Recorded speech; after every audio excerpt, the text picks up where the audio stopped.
Friends, welcome to யாஷிகர். நம்மளோட விஜய் டிவியில் ரொம்பவே சூப்பர் ஹிட்டாக ஆஃப்டர்நூன் ஸ்லாட்டில் ஓடிட்டுருக்க சீரியல் ஃபைனலி எண்டுக்கு வந்துருச்சு. எஸ், இந்த மந்த் எண்டு வரைக்கும் இந்த ஷூட்டிங் வந்து போகும் அப்படிங்கிற மாதிரி சொல்லியிருந்தாங்க. எவ்வளோ நாள் போகும் அப்படின்னு தெரியல. ஆனால் லாஸ்ட் டே ஷூட் வந்து இந்த மந்தோட எண்டில் வந்து முடிஞ்சிரும் அப்படிங்கிற மாதிரி.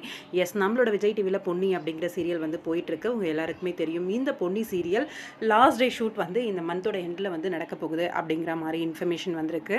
ஆல்ரெடி ஒரு 3 மந்த்ஸ் முன்னாடியே வந்து இந்த சீரியலை முடிக்கணும் அப்படின்னு தான் டிசைட் பண்ணி கொண்டு போனாங்க சீரியலை. அதாவது இவங்க அம்மா, அதாவது சக்தியோட அம்மா வந்து ஒரு ப்ராப்ளமில் வந்து மாட்டிகிட்டு இருப்பாங்க. அந்த டைம் வந்து நம்மளோட பொன்னி தான் வந்து காப்பாற்றுவாங்க. அதோட ஃபேமிலி எல்லாம் ஒன்றா சேர்ந்த மாதிரி முடிக்கிறதா பிளான் பண்ணியிருந்தாங்க.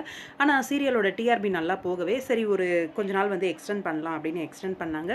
ஃபைனலாக இப்போ புது சீரியல்ஸோட லான்ச்சிங் வந்து நிறைய இருக்கிறதுனால ஃபைனலாக சீரியல் வந்து ரொம்ப நல்லாவும் போயிட்டுருக்கு. ஸ்டோரியும் இதுக்கு மேலே இழுக்க வேண்டாம் அப்படின்னு சொல்லி முடிச்சிடலாம் அப்படின்னு டிசைட் பண்ணியிருக்காங்க. பொன்னி சீரியல் ஃபைனலாக எண்டாக போகுது. இந்த மந்த்து ஃபுல்லாக ஷூட் பண்ணிவிட்டு முடிக்க போகிறதா வந்து இன்ஃபர்மேஷன் வந்திருக்கு. நியூ ப்ரமோவும் லான்ச் பண்ணிட்டாங்க, பார்த்துருப்பீங்க. கண்டிப்பாக சக்தி அண்ட் பொன்னி இவங்களோட காம்போ வந்து ஆன் ஸ்க்ரீன் மட்டும் கிடையாது, ஆஃப் ஸ்க்ரீனுமே அவ்வளோ ஒரு நல்ல ஒரு ஃப்ரெண்ட்ஷிப் பாண்டிங் இருக்குது.